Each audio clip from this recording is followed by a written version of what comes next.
Hello, all you freedom-loving people. President Trump met with Federman, and soon it will be Putin. So will Musk be able to buy TikTok, and will there be a Gaza deal signed before January 20th? Okay, let's get into it. Strong Santa Ana winds are expected to reach the Los Angeles area today.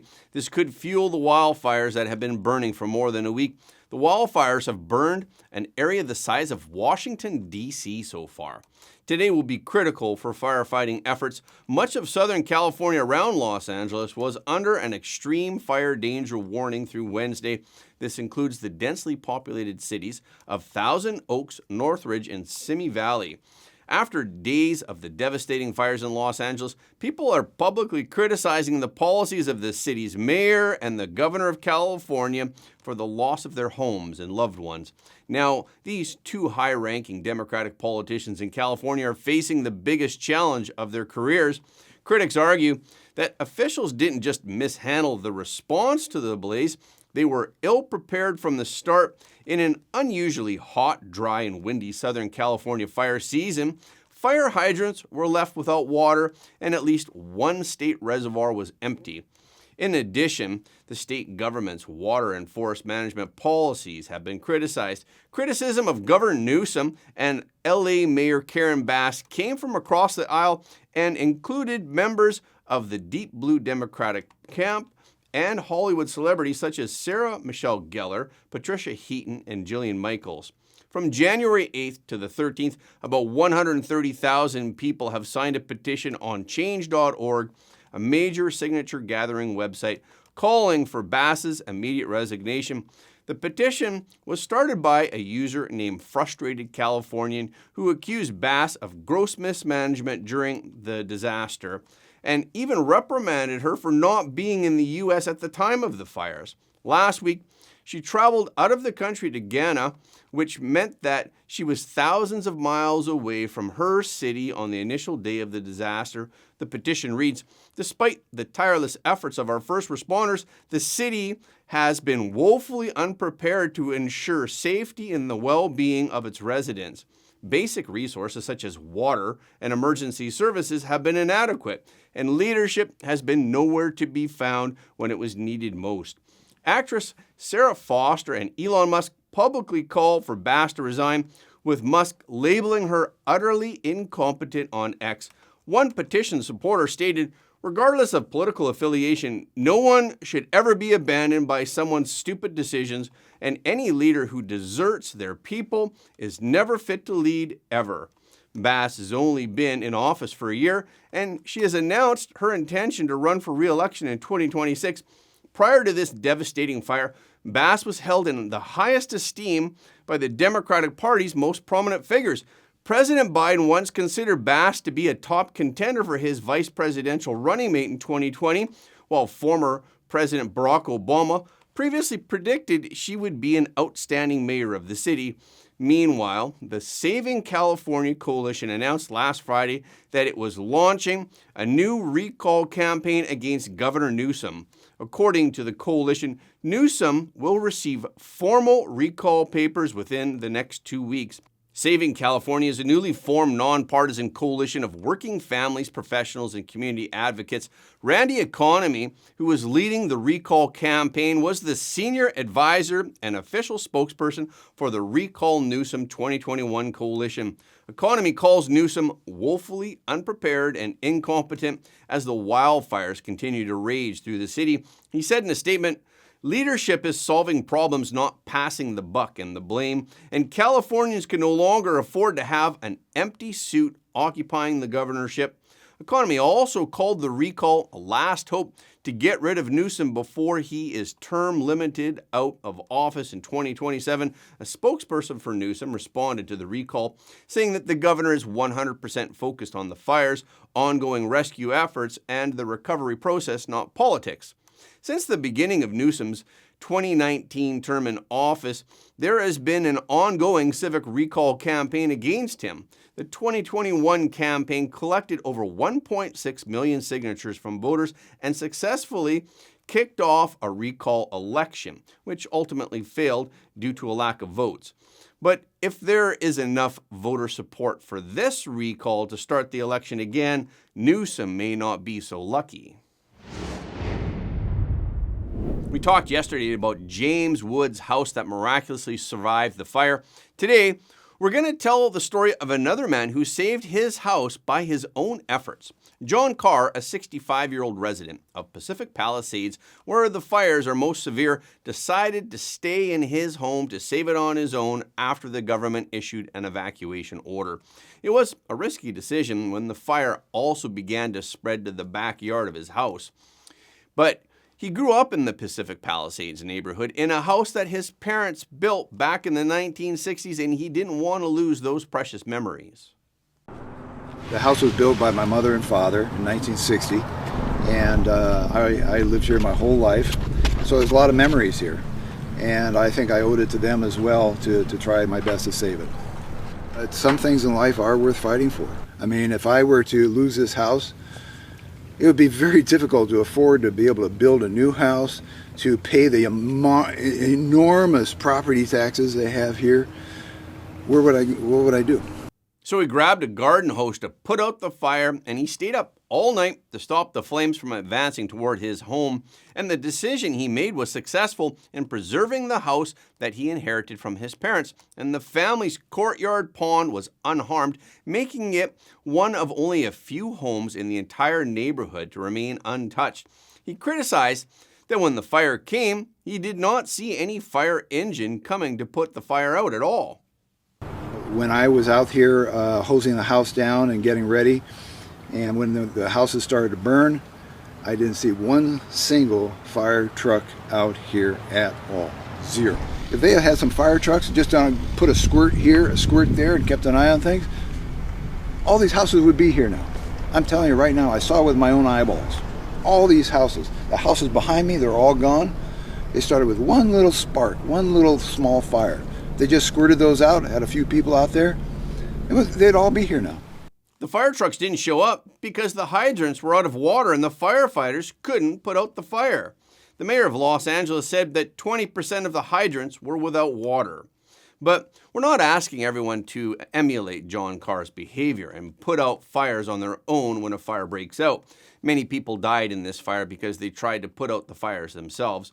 But John Carr didn't regret his decision. I did what I needed to do. I did what I wanted to do. I did what I thought I could do, and that's what I did. According to Bloomberg, China may consider letting Elon Musk buy TikTok's U.S. business if it can't block the U.S. ban. But Beijing officials strongly want TikTok to remain owned by parent company ByteDance.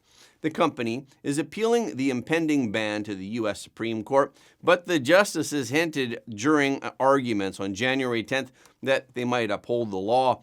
Senior CCP officials have begun debating contingency plans for TikTok as part of discussions with the Trump administration, with one option involving Elon Musk. If TikTok is eventually to be sold, who it's ultimately sold to will certainly need the consent of the Chinese Communist government. Based on current discussions within the CCP government, Musk's X could take over TikTok's U.S. operations and integrate the two companies. Musk does want to build the everything app, after all. Maybe that's a sound suggestion. TikTok has more than 170 million users in the U.S., and this could bolster X's efforts to attract advertisers. Musk also has another AI company, xAI, which could benefit from the massive amount of data generated by TikTok. But Chinese officials have yet to reach any firm consensus on how to move forward, and their discussions are still in the preliminary stages. It's unclear how much ByteDance knows about the Chinese government's discussions or whether TikTok and Musk are involved. And it's also unclear whether Musk, TikTok, and ByteDance have had any talks about the terms of a possible deal. In April of this year, Musk said that TikTok should continue to be available in the United States. However, TikTok has called this news that China is considering selling the company's U.S. operations to Elon Musk pure fiction. And TikTok has repeatedly said it will not sell its U.S. operations. A TikTok spokesperson told BBC News, "We can't be expected to comment on pure fiction." On Monday, a breakthrough was achieved in the Gaza ceasefire talks, with a draft ceasefire agreement having been drawn up. Qatar presented the draft ceasefire and hostage release to Israeli and Hamas negotiators during talks in Doha. Delegates are expected to submit the draft to their respective leaders for final approval. Participants included the heads of Israel's Mossad and Shin Bet intelligence agencies. They also included Egyptian General Intelligence Director Rashad and Qatar's Prime Minister and Minister of Foreign Affairs Al Thani. Qatar's negotiator has put new pressure on Hamas to accept the deal, and President Trump's special envoy Steve Witkoff is urging the Israeli side. Brett McGurk, the Biden administration's outgoing special envoy, also participated in the talks, a U.S. source said. An Egyptian official said that despite good progress in the talks, it may take a few more days, and that the two sides aim to reach an agreement before President Trump's inauguration on January 20th. Another official noted that the talks were making good progress, but were not yet complete, and that an agreement before the inauguration was possible. This is because President Trump made it clear that if all hostages are not released by Inauguration Day, January 20th, there will be dire consequences for the region. President Trump warned all hell will break out. If they're not back by the time I get into office, all hell will break out in the Middle East. It will not be good for Hamas. It will not be good, frankly, for anyone. All hell will break out. Mike Waltz, a Trump-appointed national security advisor, said on Sunday that President Trump and Russian President Vladimir Putin are expected to speak by phone in the coming days or weeks. Mike Waltz told ABC that the war had become a World War I-style meat grinder of people and resources, and it would also have World War III consequences. Waltz said, "Everybody knows that this has to end somehow diplomatically. He believes it is useless to engage in empty talk and that it is important to be practical." He said, "I just don't think it's realistic to say we're going to expel every Russian from every inch of Ukrainian soil, even Crimea." President Trump has acknowledged that reality, and I think it's been a huge step forward that the entire world is acknowledging that reality. Now let's move forward. When asked specifically about contacts between Trump and Putin, Waltz said, "I do expect a call for at least in the coming days and weeks." Senator John Federman, a Pennsylvania Democrat, is the first Senate Democrat to meet with President Trump since his election. This weekend, the Federmans were invited to be guests at President Trump's Mar-a-Lago. After the meeting, President Trump praised Federman as a man of common sense. President Trump said he's not liberal or conservative, he's just a common sense person, which is beautiful. President Trump was happy with the outcome of the meeting with Federman, and he spoke highly of Giselle, Federman's wife. President Trump had initially believed Federman to be very liberal, but President Trump said he really was impressive, and I'm glad I got to speak with him. He loves Pennsylvania and he loves our country. We had a great meeting. He was very impressive. His wife Giselle was with him, and she was really fantastic too. They discussed topics including U.S. steel, Israel, the U.S.-Mexico border issue, and the acquisition of Greenland.